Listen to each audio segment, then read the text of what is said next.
타인에게 흔들리지 않고 자신을 돌보는 법. 공동 의존자 더 이상은 없다. 제74장. 알코올 중독자는 도움이 필요한 사람이었다. 첫 모임에서 밝은 성격의 자그마한 여성이 내게 다가왔다. 그녀는 나에게 말을 건넸고 몇 분 동안 대화를 이어가다 웃음을 지으며 다음과 같이 말했다. 당신은 참 운이 좋은 사람이라고 생각하지 않으십니까? 당신은 2개의 메달을 목에 걸고 있는 거나 다름없습니다. 2개의 프로그램을 모두 활용할 수 있을 테니까요. 나는 그녀의 입을 막고 싶었다. 그러나 지금은 그녀의 말에 동의한다. 나는 행운하다. 그녀의 말처럼 나는 2개의 메달을 목에 걸고 있는 사람이 맞다. 우리 가운데 몇몇 사람들은 다른 사람을 위해 충분히 무언가를 했다고 느끼기 때문에 모임에 가는 것을 꺼려 할지도 모른다. 어쩌면 그 말이 맞을 수도 있다. 우리는 정말로 다른 사람을 위해 많은 것을 한 사람이다. 그러나 바로 그 점이 모임에 참석하는 중요한 이유다. 우리는 우리 자신을 위해 모임에 참석하는 것이다. 우리 가운데 어떤 사람들은 다른 사람을 돕기 위한 목적으로 모임에 참석했다가 모임의 프로그램을 자기 자신에게 적용해야 한다는 사실을 알고 실망감을 느꼈을 수도 있다. 그래도 괜찮다.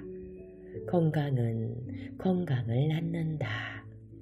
만약 우리가 자기 자신을 대상으로 먼저 이 프로그램을 적용하기 시작한다면 다른 사람의 질병이 우리에게 영향을 미쳤던 것처럼 우리의 좋아진 건강이 다른 사람에게 긍정적인 영향을 미치게 될 것이다.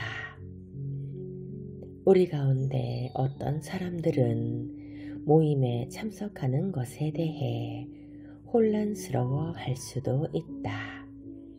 내가 모임에 처음 참석해서 한 것이라곤 앉아서 운 것밖에 없다. 거기에 있는 것이 몹시도 거북했다. 하지만 그때의 울음은 울어도 좋은 울음이었다. 내 눈에서 떨어지는 눈물은 치유의 눈물이었다. 나는 자리에 앉아 계속 눈물을 흘렸다. 우는 것을 멈추고 주위를 둘러보았을 때 다른 사람들도 눈물을 흘리고 있었다. 아라노는 우리가 참석해도 좋은, 그리고 우리 자신의 모습을 있는 그대로 드러내도 괜찮은 안전한 모임이었다. 모임에 참석한 사람들은 그러한 점을 알게 된다. 아마 당신도 그럴 것이다. 나는 모임 참석을 거부하는 일반적인 이유들에 대해 내가 알고 있는 범위 안에서 언급했다. 다른 의견들도 있을 것이다.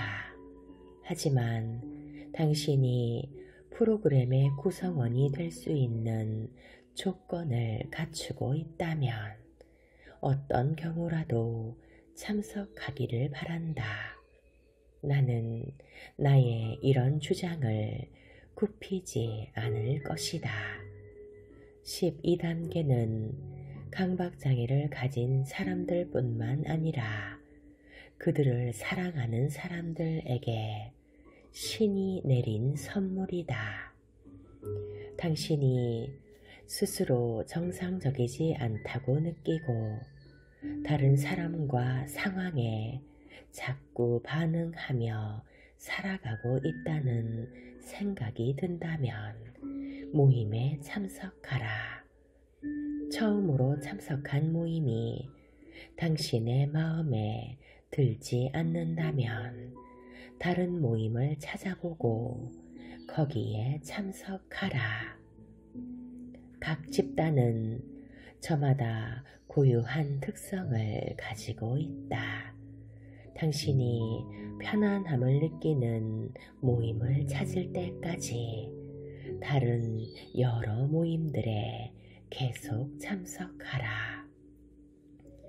과거에 참석한 적이 있지만 지금은 다니지 않는 모임이 있다면 다시 그 모임으로 돌아가라.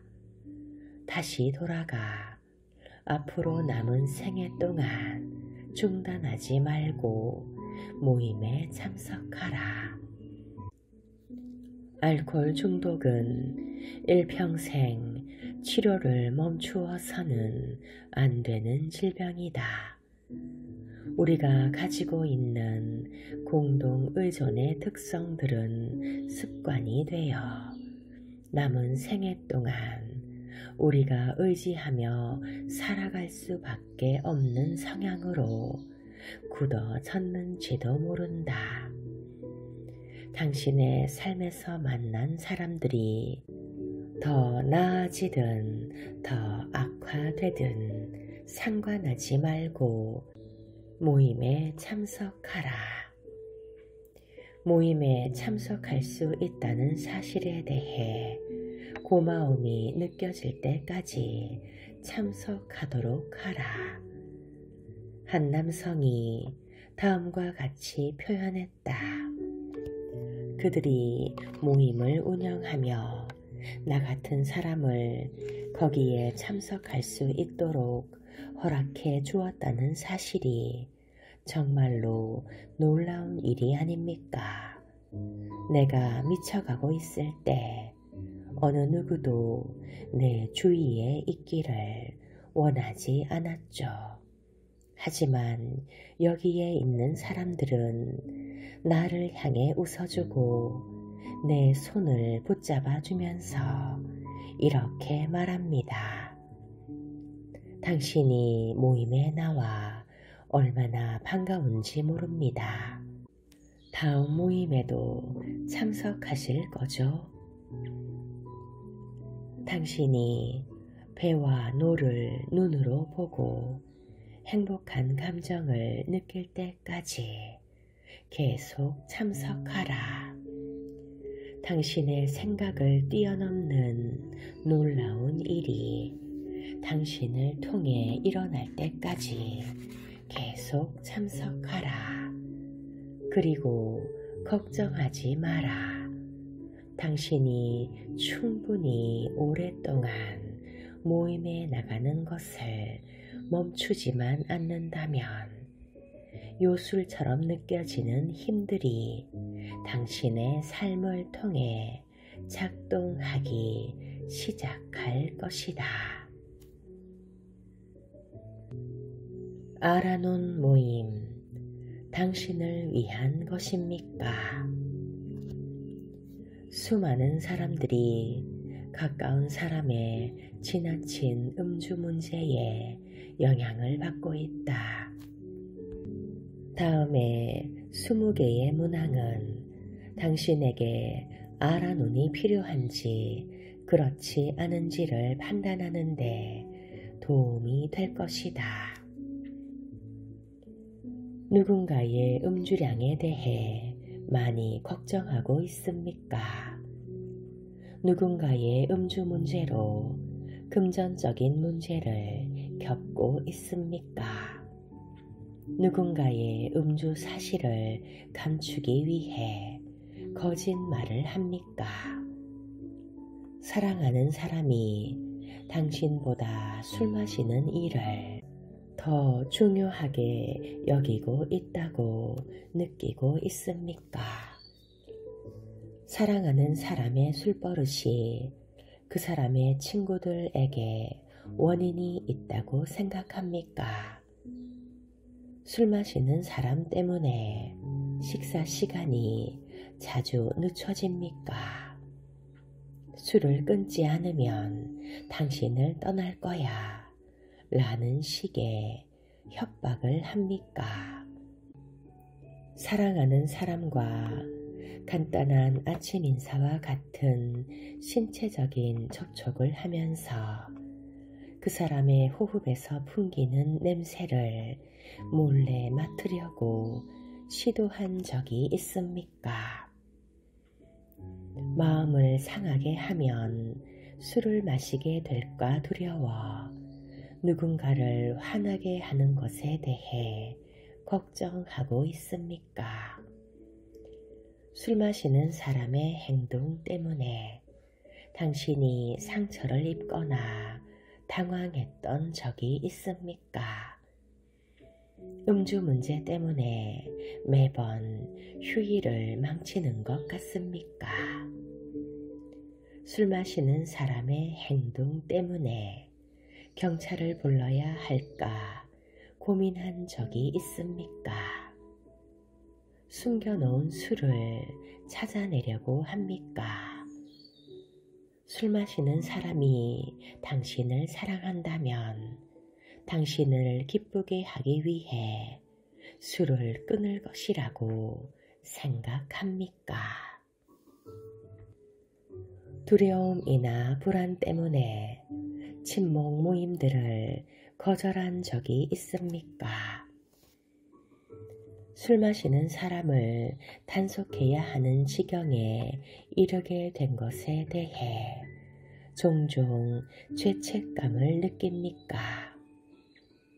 술 마시는 사람이 술을 끊는다면 당신의 다른 문제들도 해결될 것이라고 생각합니까? 술 마시는 사람이 놀라서 미안해 혹은 당신을 사랑해 라는 말을 하도록 자해하겠다고 위협한 적이 있습니까? 누군가의 지나친 음주로 인해 화가 나서 애꿎게 다른 사람들, 즉 자녀, 동료, 부모, 친구 등을 부당하게 대한 적이 있습니까? 당신의 문제를 이해하는 사람이 아무도 없다고 느낍니까? 당신이 세 문항 이상에서 예라고 대답했다면 아라논과 아라틴의 도움이 필요할 수 있다.